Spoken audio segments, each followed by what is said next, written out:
Visur buvau, visko regėjau. Va, prašau. Tačiau man brangiausias kraštas yra Lietuva.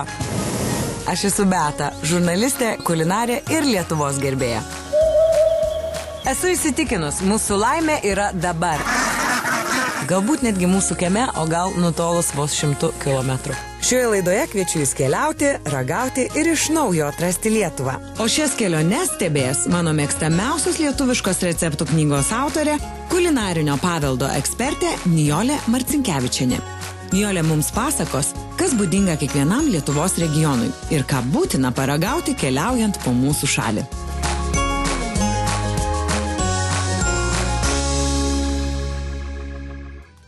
Ši kulinarinių kelionių laida yra kuriama kartu su turizmo departamentu.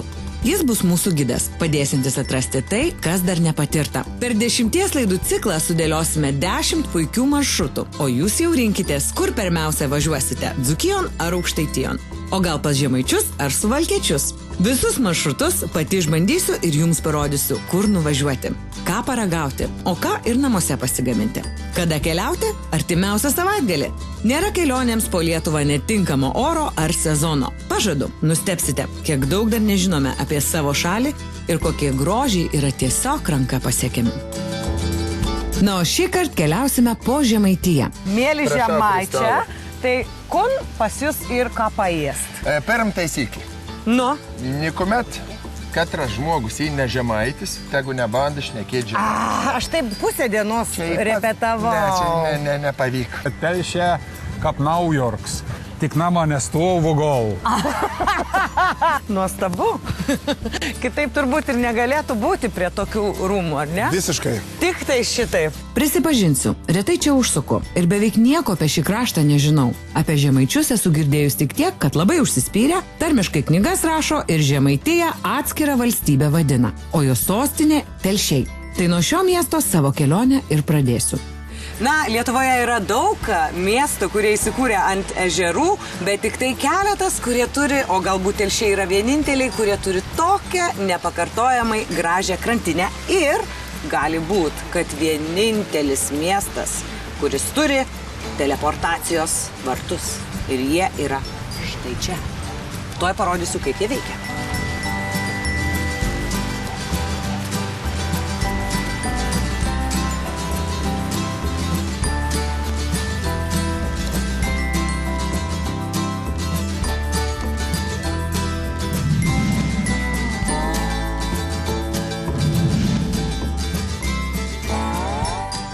Pajokavome ir štai aš jau čia, prie pat Maščio ežero esančioje rotondoje. Šalia manęs architektas 30 mečius kūręs visą Telšių architektūrą, atnaujinęs miestą ir šią nuostabę pakrantę – Algirdas Žebrauskas. Pasak jo, tokių rotondų Telšiuose yra 3, jos skirtos poilsiui ir pramogoms, o šių statinių atsiradimo istorija siejama su Romos imperija, kai rotondos statytos kaip parkų pavėsinės.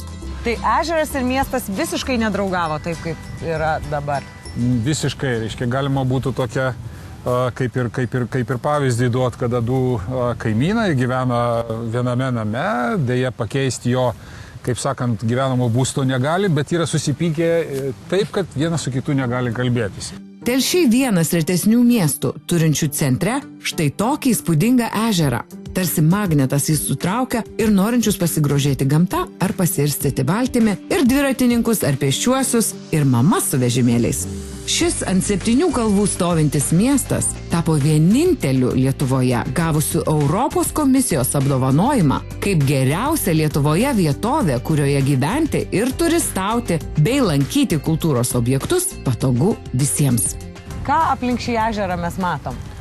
Apie ežerą pirmiausia tai matysime senamiestį, kuris, reiškia, dabar taip pat išgyvena gimimą tam tikrą, reiškia, nes, kaip minėjau, senamiestis iš nesaugomos teritorijos dabar yra vienas iš 7 nacionalinio lygmens senamiesčių. Šiaip Telšiai ne tik turi 7 kalvas, reiškia... Taip, miestas ant 7 kalvų, ne veltui sostinė. Taip, kiekviena padori sostinė turi būtinai turėti padorumo įrodymus, reiškia.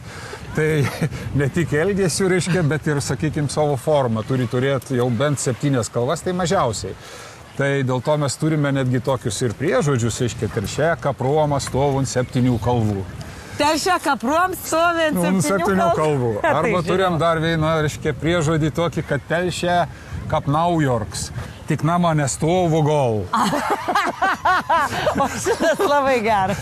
Tai, žodžiu, mes tos priežodžius, aiškiai, bandom visom įmanomom priemonėm įdarbinti, išiškinant miesto tapatybę. Ir jūs, kada vaikščiosis, jūs pamatysite iš tikrųjų daug tokių neįkyrių ženklų, kurie turi sąsają, sakykime, su Roma arba su Graikija.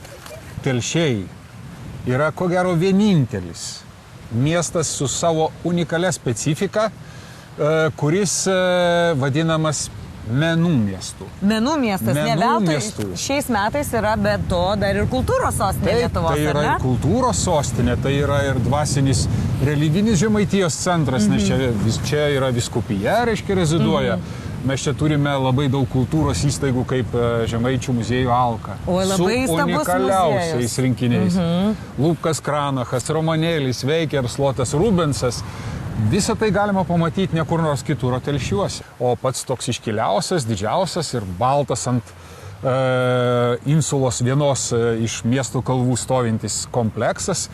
Tai yra katedra. Taip, tai čia mes truputėlį jos ir matome bokštą. Mes matome taip kaip tik ant kalvos. Ant kalvos. Katedros didžiosios durys iš tikrųjų yra viso Žemaitijos krikšto istorija. Tai ten, žodžiu, žiūrint tas duris, jas studijuojam, galima sužinoti apie Žemaitiją, jūsų istoriją. Labai daug ir mes ten netgi darome su vaikais edukacinės pamokas, reiškia, prie durų, kad galėtume bent į vieną unikalios. Aš nesakau, kad tai yra šiaip regiono Žemaitija. Žemaitija yra unikalus regionas. Tai yra europinis etnokultūrinis regionas. Toks kaip Bavarija, kaip Škotija, kaip Velsas. Būtinai nueikit prie didžiosios Žemaičių sienos. Čia pažymėti svarbiausia istoriniai šio regiono įvykiai. Visi užrašai žemaitiški. Jei nesuprasit visų žodžių, vis tiek bus smagu liežuvį palaužyti. Žemaičiai iš tikrųjų be galo didžiuojasi savo kraštu, savo kilme, savo kalba. Ir girdėjau, kad čia netgi yra Žemaitijos gaublys, vienintelis toks pasaulyje. Kasgi čia per dalykas? Vienintelis pasaulyje Žemaitijos gaublys yra Telšiuose. Ir jį laiko, reiškia, nei daug, nei mažai 4 meškos. Ir čia mes turime tokį labai gražų žaidimą, reiškia, pavyzdžiui, surask visas miesto meškas. Ir kada sužinai, kad jų yra net 47. Mieste? Telšiuose? Telšiuose yra 47 meškos? Kurgi jos čia dabar? Ir jos reikia vaikščioti, jas reikia atrasti, jaunimas fotografuojasi, reiškia, daro ataskaitas ir taip toliau. Ir tas mūsų gaublys, grįžtant prie jo, jį laiko net 4 meškos. Yra kažkokia meška, kurios nosai patrinus norai išsipildo? Taip, ten yra labai svarbi meška, reiškia, prie didžiosios Žemaičių sienos, kurią reikia būtinai aplankyti, norint sužinoti, kas iš tikrųjų yra Žemaitijos istorija. Taip. Ir jeigu aš jums vieną tik faktą pasakysiu, kad pavyzdžiui, šiandien mes visi žinome tarptautiniu mastu pripažintą, reiškia, juridinę nuostatą. Žmogaus ir tautos apsisprendimo teisė. Taip. O jeigu aš jums pasakysiu, kad jinai yra absoliučiai gimusi tik Žemaitijos dėka, 1415 metais Konstancos konferencijoje, kada neofitų arba, reiškia, naujakrikštų, reiškia, delegacija Žemaičių atvažiuoja į Konstancą, susirinkimą, kuris sprendė Europos likimą aplamai ir išsako savo skundą arba pasiūlymą. Ir to skundų pagrindų įsiplėskė tokią diskusiją pasauliniu mastu, anuomet, reiškia, krikščioniško pasaulio, reiškia, mastu, kad jos pasėkoje pradedama diskutuoti apie žmogaus ir tautos apsisprendimo teisę. Pakeičiama krikšto tvarka. Iš formulės atėjau, nugalėjau, pakrikštijau ir valdau, formulė yra visiškai kitokia. Aš turiu atsiklausti, ar žmogus ir tauta nori krikštytis. Ir tą privertė padaryti Žemaičiai. Jūs, Žemaičiai, esat unikalūs. Dar kiek pasivaikščiau po Telšius, labai europietiškas miestelis, kupina žaismingų meno kūrinių, įvairių lentelių ir skulptūrėlių, kur beeitum ant sienos, grindinio ar tiesiog vidury aikštės, vis rasi ką įdomaus ir netikėto.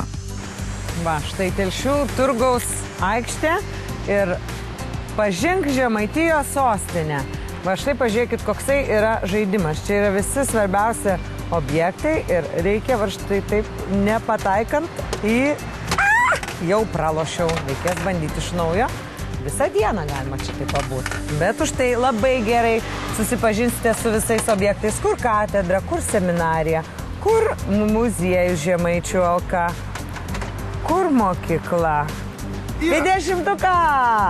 Ne veltui, Telšiai lyginami su itališkaja Roma. Abu miestai stovi ant 7 kalvų ir turi po amfiteatrą. Miestus sieja ir jų atsiradimo legendos. Tik Roma prasidėjo nuo vilkės, o Žemaičiai savo simboliu pasirinko mešką. Prisipažinsiu, kad 47 meškų neradau, bet kokias 8 tikrai mačiau. Na, aš tai prašau, dar viena meška. Bet nereikia kojos dėti, o reikia dėti leteną savo, kaip ir meška padėjo letenėlę. Ir tada išsipildys, šilta kaip, išsipildys noras. Tai mano noras būtų, kad kuo daugiau žmonių atvažiuotų ir atrastų Telšius, bet ne tik Telšius, bet ir visą Lietuvą. Dėl to, kad patikėkit, man šita laida yra dovana, nes aš kiekvieną kartą keliaudama į vis skirtingą Lietuvos kraštą susipažįstu su ypatingai žmonėmis, kurie yra mūsų Lietuvos širdis ir siela ir stiprybė. Ir jūs važiuokite ir pamatysit, kokia ta mūsų Lietuva graži. Ir atsiveškit savo norą čia į Telšius, nes čia yra netgi 2 vietos, kur stebuklingos vietos, kur jūsų norai išsipildo. Pamatysit. Neturėk 100 pinigų, bet turėk 100 draugų. Na bent jau vieną draugą, kuris norėtų jums aprodyti įdomiausias savo krašto vietas. Aš turiu kelis bičiulius žemaičius, vis mane kvietusius į šiuos kraštus. Na kągi, mielieji, tuoj pažiūrėsim, ar žemaičiai svetingi. Skambinu ne kam kitam, o labai žinomam ir juokus mėgstančiam žemaičiui Mantui Stonkui. Neatsiliepia, ką jis daro? Valgo. Klausau. Labas, Mantai. Labas, Beta. Kaip gyveni? Nu, fantastiškai, ačiū, o kaip tu? Aš irgi gerai, tu nepatikėsi, bet aš žinau, kad su Žemaitijoje buvau Telšiuose ir dabar važiuoju link Plungės. Gal ir tu Plungiai? Aik tu? Taip. Aik tu? Taip. Turiu surprizą, aš esu pats Plungiai, žinok, ir žinai, ką aš pagalvojau, aš tau parodysiu labai gerą vietą, aš joje būsiu pirmą kartą, bet aš apie ją esu labai daug girdėjęs, tai yra Žemaitės gimtinė Bukantėje. Tai ten ir susitikim, aš ten tavęs ir lauksiu, gerai? O, gerai. Paragausim žemaitiško kastinio, rūpinio ir daug kitų dalykų. Super, gerai, tai aš tada važiuoju į Bukantę. Tai tu irgi ten liek. Kaip gerai, lauksiu, nesulauksiu. Čiau, ate, iki, greit pasimatom, ate. Iki. Iki Bukantės dar gabalėlis kelio. Kol aš važiuoju, paprašykime kulinarinio paveldo ekspertės Nijolės papasakoti, kuogi išskirtinė žemaičių virtuvė. Jie ilgiausiai iš visų regionų naudojo atvirą ugniakurą. Tai yra ant ugnies vėrė savo valgius, pusryčius ir pietus. Todėl labai patogu virtant ugnies košės. Tai ten košių kraštas. Nėra Lietuvoje nei vieno regiono, kur tiek būtų košių. Pavadinimų priskaičiuoja vos ne iki 20, nes labai patogu maišyti košės, kai nereikia lysti duonkepį kažkur tai. Todėl netgi žemaičiai vienas kito klausė iš ryto, nesako, ar tu jau po pusryčių, bet sako, ar tu jau po košės. Vėlgi lėmė tas atviras ugniakuras, kad jie virė daugiau valgius, o ne kepė. Jeigu jiems reikia iškepti duoną, tai jie turėjo atskirus, sakykime, tokius netgi namelius, ubladės ir ten kepdavo duoną. Todėl tas ugniakuras ir nulėmė jų valgių specifiškumą. Tai netgi vėdarus jie virė. Jeigu avies žarnas išvalo, sutvarko, pripila ten kruopų, šiek tiek kraujo ir susuka ir verda. Štai jau atvažiavome į lietuvių literatūros klasikės Žemaitės vaikystės sodybą Bukantė. Ji yra Kadaičių kaime, netoli Plungės. Tikiuosi, Mantas žino, kad aš mėgstu ne tik keliauti, bet ir ragauti. Laukam svečių. Iš kur tu esi medienis? Šakutis, tu eikis. Mes gyvenam prie meškų. Prie meškų? Prie meškų. Prie meškų. Jie, loiką turėjom ir mes drožinėjom. Savo atsilėdi, doiliausia. Zik, svečių kokių mes turėjom. Labą dieną! Sveika atvyk. Palauk, reik kažkaip atsistukiam, gražią, labą, apsimeskėm. Labas! Labą dieną, Labą sveika dieną. atvyk į mūsų namus gražius. kaip malonu jūs matyti. Labai laukiam, labas. Aš irgi labai Laimutė. malonu, Laimutė, aš Beata. Labai Šitą malonu. jaunuolį kažkur esu mačius. Varci man stunks, aš esu iš Plungės, natoliai čia gimiau, augau į labai mylų savo kraštą. Labas. Labas. Nu ką, mėly Prašau, žemaičia, Kristova. tai kun pas jūs ir ką paėst? Pirm taisyklį. Nu, Nikuomet katras žmogus, jei ne žemaitis, tegu nebanda šnekėti žemaitis. aš taip pusę dienos repetavau. Ne, čia nepavyko. Nu, bet nėra teisybės, kad jūs sakot paėst. Paėsti. Jokio čia, kogi čia paragausim ar ką čia pavalgysim? Susirinkom paėst. Normaliai. Normaliai. Papasakok, Laimut, kun mes čia turėjom. Turim bulvių su lupenoms, turim silkės, sūrį, Maišį. gyros, kastinys. A, čia šiltos išvirtas? Su lupenu, bolį. Tai kiška Ir ranką. šiltos. Oi, Laimutė, tai čia jūsų kažkokie tai specialūs maišai? Taip, mes galim išlaikyti labai ilgo, dėl to, kad jie labai patogi. Sodyba atnaujinta ir pasiruošusi priimti svečius. Daug čia įvairių edukacijų, na, o man labai norėjusi paragauti, kągi žemaičiai mėgo valgyti. Taip, o pats geriausias... Augienė yra aš marmoledą. Marmoledą aš dariau tepę. Pirmas iki, gal sakyti, mėginavę. Čia yra iš moliūgo ir iš obuolių. Jo, čia yra moliūgo ir obuolių. Laimut, ne obuolių, vobulų. Obelų. Vobulų. Obelų, aš sakau. Aš sakau vobulų. Taip, palauk, jūs sakot vobulų? Aš sakau. Aš sakau obelų. Matai, Žemaitė yra toks kraštas, kad žmonės gyvena 5 km atstumu, bet tartis skiria žiauriai. Telšius veinė apšneka, salontus kiti apšneka. Plungė da kiti. Telšius išvis kiti. Bet iš tikrųjų svarbiausia, kad jūs šnekat. Tai, nu, aišku, svarbiausia iš viską šnekam.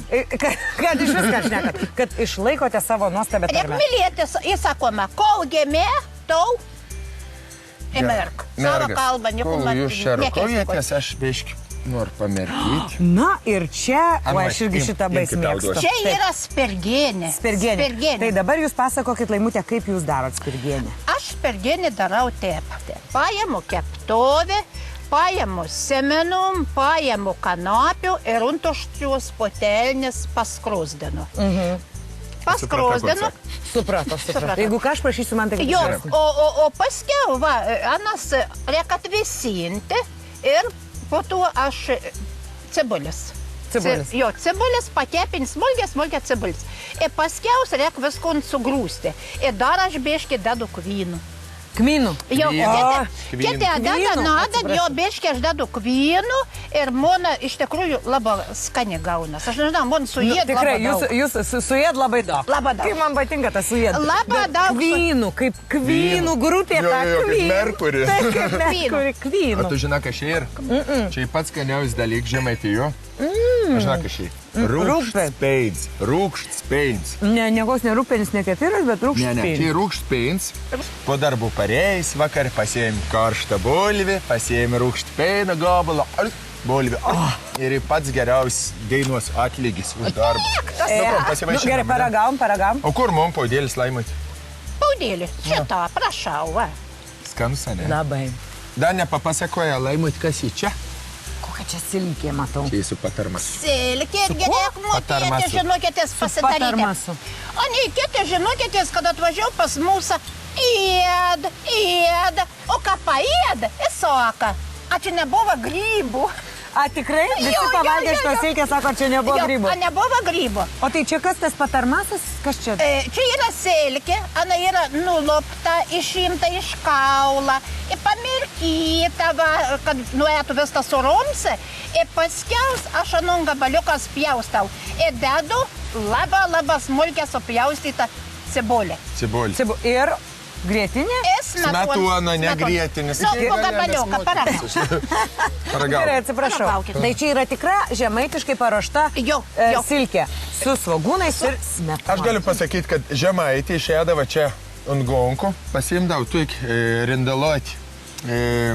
Tuo šitą. Vertimas? Rindaluoti, nu va šitą. A, rundelaitis. Dubenėlį. Pasiimdavo, atsisėsdavo čia šitą grinavą tuovą veito. Kapuodavo. Žiūrėdama į gražį Žemaitėjais vaizdą. Kada nateičia tai gyvena, iki 12 metų. Iki 12 metų. Iki 12 metų silktė miega. By the way. Nieks nežinom, kiek ana miega. Žino, gerai. Sūriai. Sūrius darom įvairią. Ne, šveina sūrį daravė, manasis daro sūrį. Jūs su vyru abu spaudžiate. Oi. Geriau dirbka per aš. Kiek čia litrų pieno reikalinga, kad padaryt va tokio dydžio sūrį? Vienam sūriau padaryti reikia 10 litrų. 10 jeigu nori gerai. Wow. Nes iš tikrųjų, čia šita yra 5 litrė rūgštą peiną ir 5 saldė. Aha, čia yra pusė rūgštus, pusė saldus, o čia yra lygiai toks pats, tik tai, kad parūgštės. Taip, nes viskas juk iš peina produktų. Gal sakyti žmogus, tai va, dabar mes šveitam, kiek norėjome. Kastinė. O anksčiau kastinė, tai žmonės nevalgė taip, kad dabar šaukštase. Va, žmonės neždavo į turgų, iš to laikydavos. Ir anei valgydavo, pasimdavo bolvį, ir taip va, biškelėlį braukdavo, va, po biškelėlį. Tai Laimutė, kastinės gal sakyti ir žemaitėjais ikra. Žemaitės. Iš tikrųjų. Sunku net apsakyti, kokio skanumo žemaitiškas kastinys. Įdomu, ką apie šį gardumyną papasakos kultūros paveldo ekspertė Nijolė. Ir dar vadina liesas sviestas. Ir netgi jeigu adventas ar gavėnė, šiaip jau žemaičiai labai paisė tų pasninkų, bet šitą patiekalą galėjo valgyti. Nes jeigu yra riebusis, taukinis sviestas, tai šitas yra liesas sviestas. Ir vėlgi, ko gero, žemaičių charakteris lėmė, kad jos vienintelės, ko gero, gamina. Šiek tiek šiaurės Lietuvoje padaro šito susuka kastinio. Bet šiaip jau žemaičių čia valgys, reikia daug kantrybės. Išsukti šitą kastinį, tai reikia laiko. Ir ne visada netgi pavyksta, tik žemaitis turi kantrybės. Laimutė, aš žinau, kad kiek bandžiau kastinio, man nie karto nepavyko. Aš taip norėčiau išmokti. Ar pamokintumėt mane? Pamokinsiu. Vat įsivaizduoju, aš išmoksiu. Noriu prisipažinti, aš net nemoku kastinį daryti. Įsivaizduoju, o turėčiau kiekvien sekmadienį sėdėti namuose, suvokti kastinį. Žinokit, aš jumis pamokinsiu ton, kad greta galėtumėt pasidaryti. Kaip namuose pasigaminti tikrą kastinį, pamatysite truputį vėliau. Juk išožau ladarą į grabą, į duris į tų durų slėngsti, į duris į tų durų slėngsti. Lopot per kelnes, o tai aukščiau būdavo plikis taibė. Plikas taibės. Pasikeltavas į juos. Prašau. Tik nedaug, bet ta daugiau. Daug. Tiesa.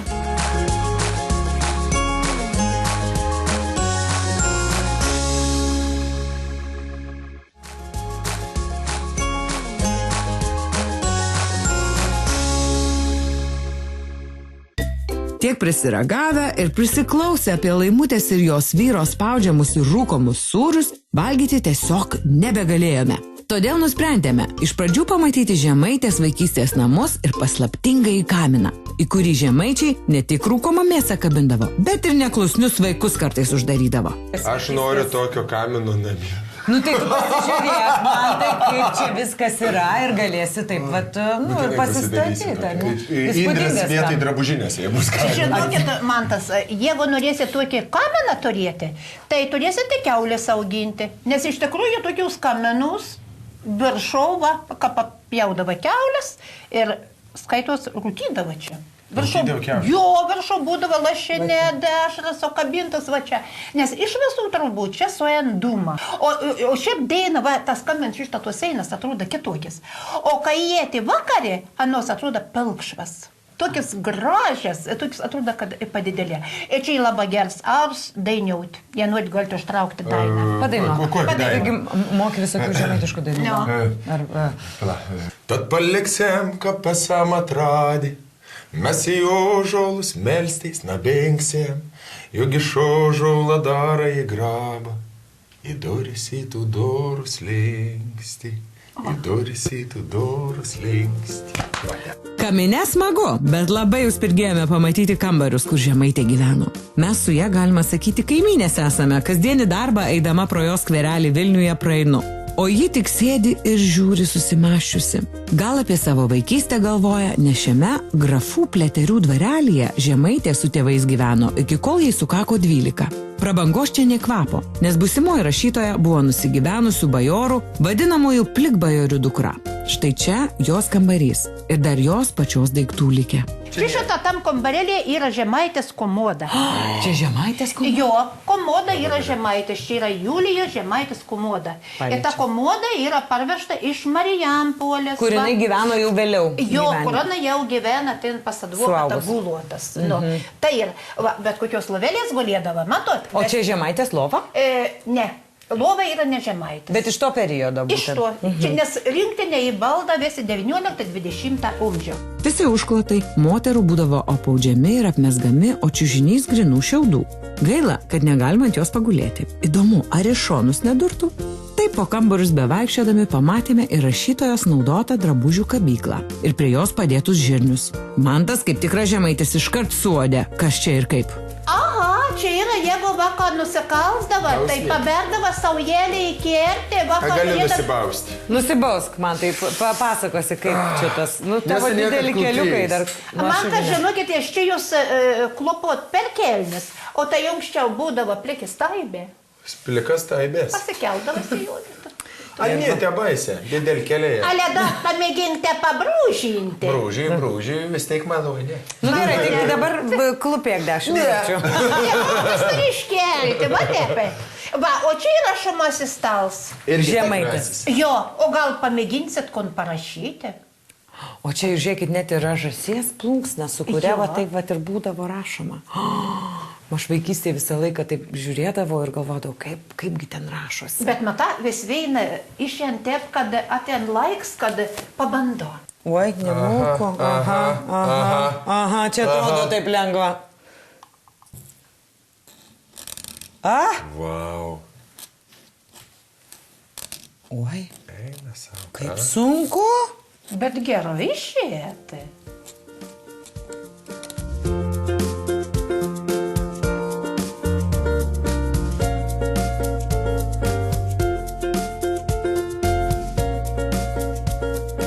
O Laimutė, aš irgi čia atvykau ne tik tai su Žemaitija ir Žemaitės palikimu susipažinti, bet irgi to kastinio išmokti. Tai ar galėtumėt parodyti? Galiu. Gerai, tai man tai gal ir tu nori? Noriu.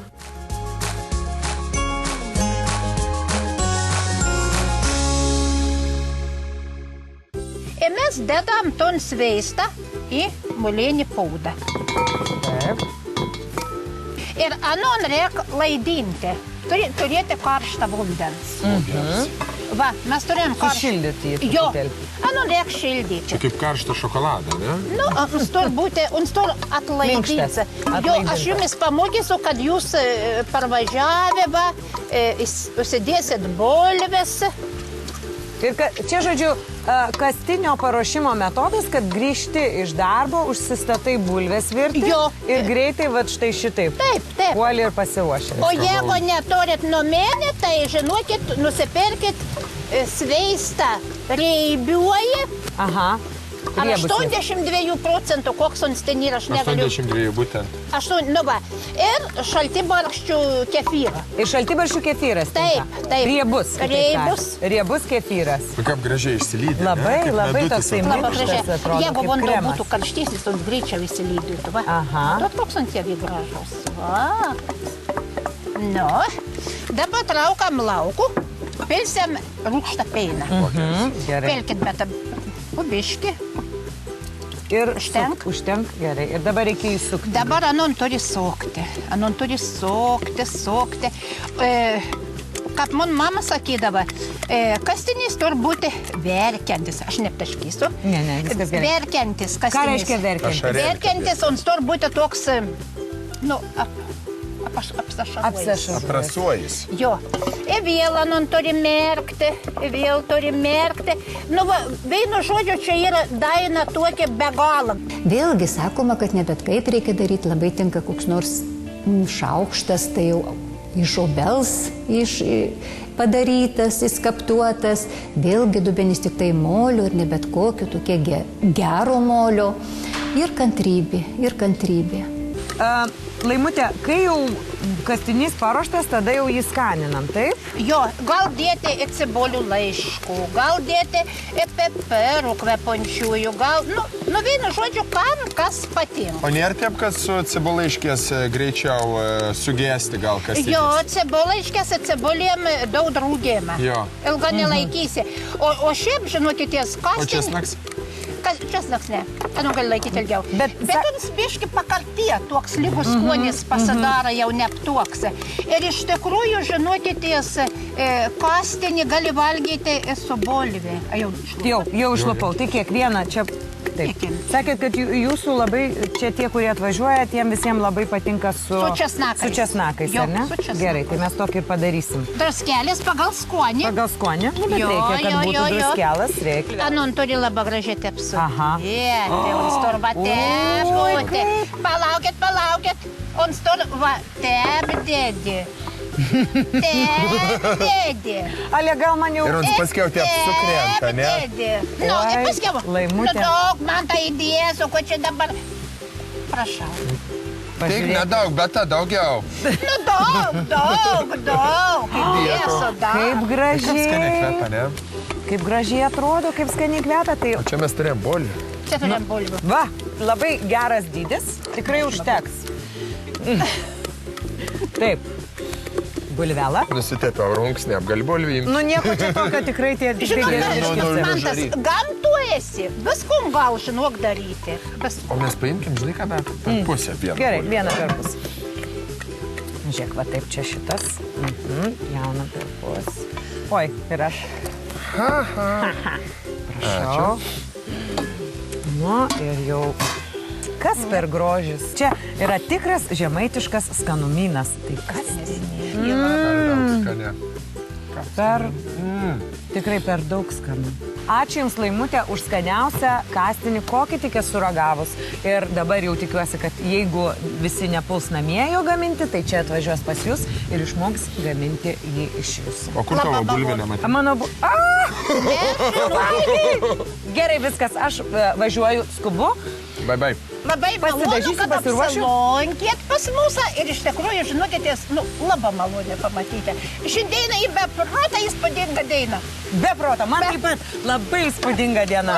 Ate, bet mes turim reikalų dar čia, gerai? Ne, šito nesiveš. Ate, ačiū tau labai, Laimutė. Ate, bet ačiū, kad atvažiavai. Sėkmės plungiai. Aš suvalgiau iš tikrųjų tą bulvę. Suvalgė. Pavogė. Ne pavogė, bet pasisavinau.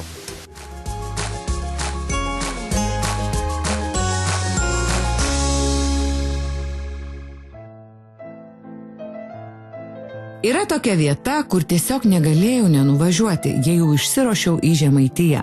Tai Plungėje esantis kunigaikščio Oginskių dvaras.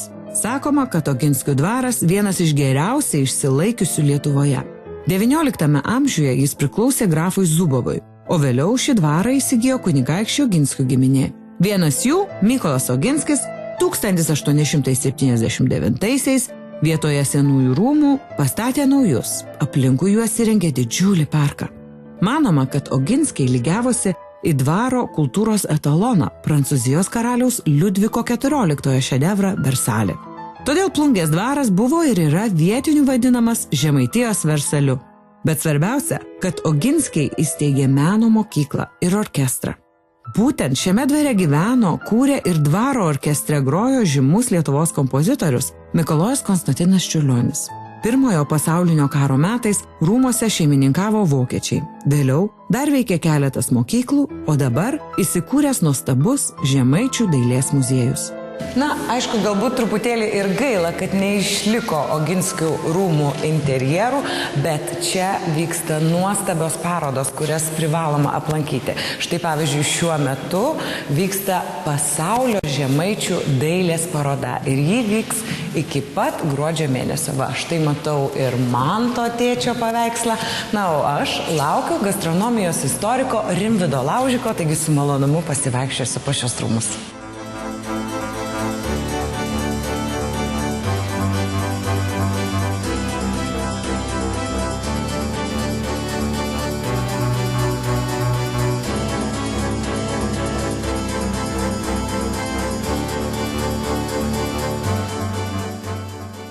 man visuomet labai malonu užsukti į šią salę, kur eksponuojami tapytojo Antano Lipskio paveikslai. Jis gimė Žemaitijoje, vėliau po karo emigravo į Vokietiją, į Jungtines valstijas, buvo gydytojas, bet kartu rašė eilėraščius ir tapė. Va štai šis paveikslas yra mano mėgstamiausias.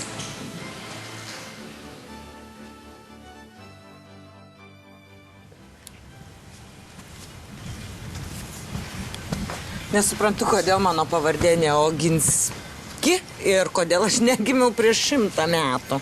Va, taip kiekvieną rytą būčiau balkone. Koks vaizdas. Sužinoti kuo daugiau įdomybių apie šią ypatingą vietą svajojau jau tada, kai varčiau knygą apie šio dvaro virtuvę. Ja parašė kultūros paveldo komunikacijos tyrinėtojas profesorius Rimvydas Laužikas. Todėl, žinoma, paskambinau jam ir pakviečiau susitikti Plungėje. Nuostabu. Kitaip turbūt ir negalėtų būti prie tokių rūmų, ar ne? Visiškai. Tik tai šitaip. Prašom. Labą dieną, labą dieną. Oi, kaip man pasisekė. Ir žiūrėkit, turime ir sargą, kuris mus lydės. Turim asmens sargą.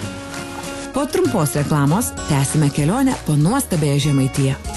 O tenai ar galima užlipti kaip nors? Ten gali lipti tik tais pačios drąsiausios. Na, aš, taip sakant, pabandysiu.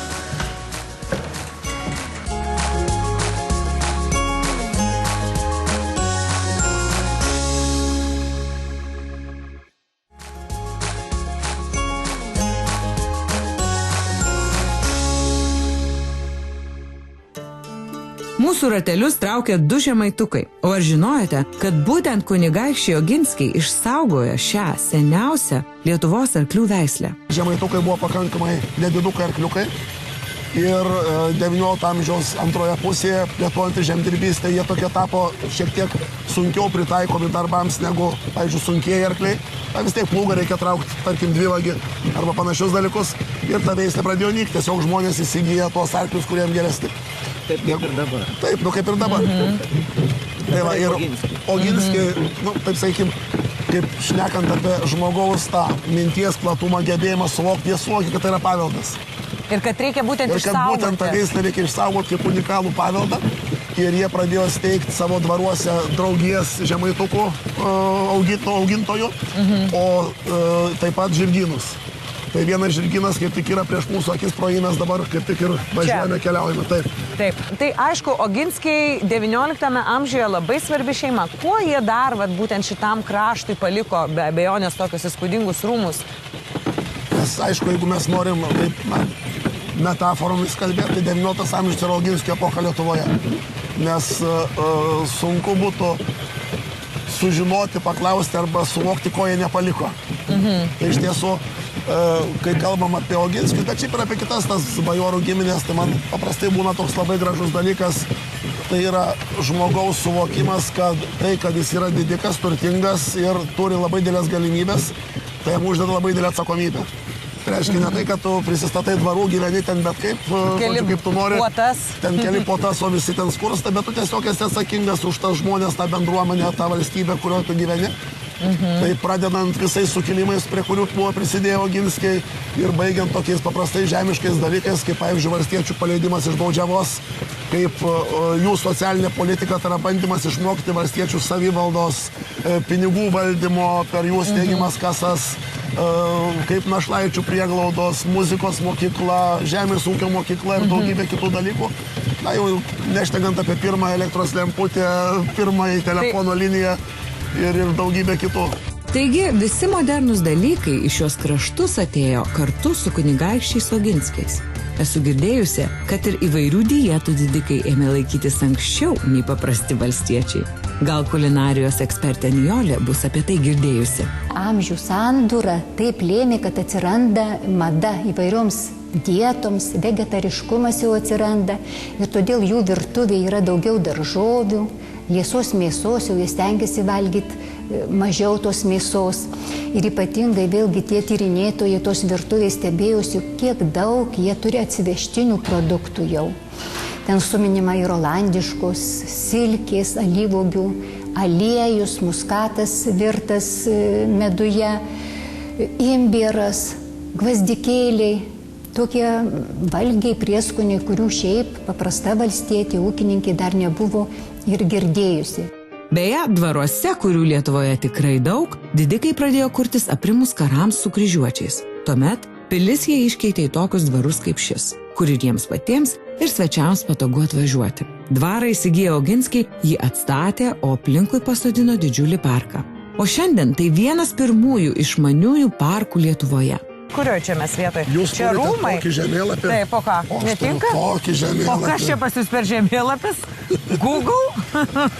Tai yra išmanioji Plungės dvaro aplikacija. Tikrai ji tokia yra? Ir, sakykime, galima ją pasinaudoti ir būnant namie. Tai yra rengiantis ekskursiją arba rengiantis kelionę į Plungę. Bet be abejo galima ją naudoti parke, nes parkas milžiniškas. Milžiniškas. Tai ir ta prasme apeiti... 64 berods hektarai. Apeiti įmanoma, bet surasti objektus, o tai kur yra ten kokia nors, nežinau, penkiakamienis uosis. Ar dar kažkas. Kokia nors fazanininko namelis. Tai yra tikrai sunku. Nes čia iš tikrųjų tų objektų yra įvairiausių. Interaktyviame Plungės parke galite rinktis kelis turus, ieškoti įdomių kultūros paveldo objektų ar pamatyti, kokie paukščiai čia gyvena ir kokie augalai auga.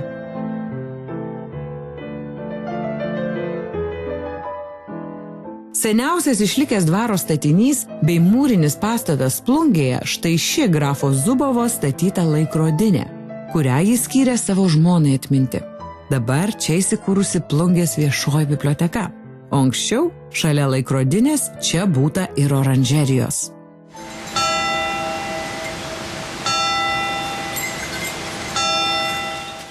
Senoji laikrodinė pasveikino mus išdidžiais varpo dūžiais. Labai graži vieta pasėdėti ir paskaityti knygą ar pasimėgauti kavos puodeliu. Štai kiek pagalvėlių ir visą parą veikianti bibliotekėlė, kur galima paimti paskaityti bet kurią patikusią knygą. Čia susipažinome ir su šios bibliotekos direktore Violeta. Mes esame vienintelė Lietuvoje ir Europoje biblioteka, turinti restauruotą XIX amžiaus vidurio bokšto laikrodį. Pačiame viršuje, kaip matote, laikrodis turi tik vieną valandinę rodyklę iš visų pusių. Taip. Ir mes esame vienintelė pasaulyje biblioteka, kuri prie to bokšto laikrodžio turi varpą, kuris kas valandą skelbia miestelėnams ir bibliotekos lankytojams laiką. O tenai ar galima užlipti kaip nors? Na, žiūrint, ponia Beata, žinau, kad jūs drąsi moteris, nes ten gali lipti tik tais pačios drąsiausios. Tai jeigu jūs esate tikrai taip drąsi, kaip apie jūs pasakot, kiek matau iš jūsų akių, mes jums leisime užlipti prie paties laikrodžio ir prie paties varpo.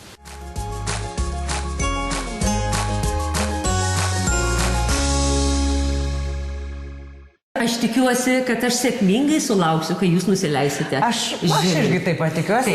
Kadangi operatorius netelpa, tai aš pati pasimsiu. Taipgi, pirmin, drąsiai pabandykite lipti į mūsų Pilaitės bokštą. Ačiū Jums labai, Violeta. Na, aš, taip sakant, pabandysiu. Lipu. O, čia kaip klausykint. Kaip pas bobutę ant aukšto pas mane būdavo šitaip. Dabar aš noriu jums parodyti mechanizmas. Va, matot? Va čia yra laikrodžio mechanizmas, kuris va čia yra šalia manęs. Ir čia toliau dar viršų. Nu, žinokit, baisu. Bet palaukit, aš noriu iš arti apžiūrėti šitą laikrodžio mechanizmą. 1,5 metų restauravo. 1,5 metų.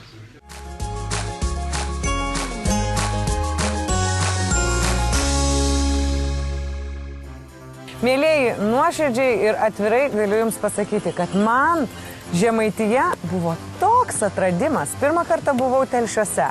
Pirmą kartą užlipau, na, beveik užlipau, į tikrai įspūdingiausias turbūt Lietuvoje viešosios bibliotekos laikrodžio bokštą. Ir tikriausiai verta atvažiuoti iš galbūt, na, kito Lietuvos pakraščio ir aplankyti Žemaitiją. Patikėkit, visais metų laikais jūs čia rasite ką skanaus užkasti ir ką pamatyti. Keliaukite ir ragaukite ir atvažiuokite čia. Ačiū Jums, Rimvydai. Tiek daug įdomių dalykų iš jūsų sužinojau. Iš tikrųjų, verta tą mūsų istoriją saugoti, puoselėti ir patiems pamatyti, prie jos prisiliesti. Ačiū, kad buvote šiandien kartu ir pasimatysime kitą savaitę. Pati mielai jau dabar pakartočiau kelionę po Žemaitiją. O kol kas priminsiu jums, ką ten atradome. Kelionę pradėjome Telšiuose. Tai labai europietiškas ir svečiams bei gyventojams draugiškas miestas, kuriame rasite daugybę skulptūrų, Žemaitiją simbolizuojančių meškų ir šio regiono istoriją pasakojančią architektūrą. Miesto centre labai gražus ežeras, po kurį galima pasiirstyti ar tiesiog pasivaikščioti jo krantine. Iš Telšių važiavome į Kadaičių kaime esančią etnografinę Bukantės sodybą, kur mane pakvietė labai žinomas žemaitis ir mano draugas Mantas Tonkus. Šioje sodyboje gyveno lietuvių klasikė rašytoja Žemaitė. Pamatysite jos asmeninių daiktų, o dar būsite pavaišinti tradiciniais žemaitiškais valgiais – spirgienė, rūgščių pieinu, bulvėmis su lupena ir žinoma kastiniu. Padėkojau ir išskubėjau į Plungę. Čia su kultūrinio paveldo komunikacijos tyrinėtoju Rimvydu Laužiku apžiūrėjome žymų Joginskių dvarą, įspūdingą išmanųjį parką ir unikalią laikrodinę. Gerų jums įspūdžių Žemaitijoje. O aš atsisveikinu iki kito savaitgalio. Jau kitą šeštadienį susitiksime Suvalkijoje. Iki. Laidoje Keliauk ir ragauk improvizuotas madų šou. Ponia išvyko ir viską paliko.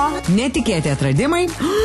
Bus karšta. Rengiamės. Ir realybė virtęs slaptas vienuolių receptas. Šakotis turėtų kainuoti 500 eurų.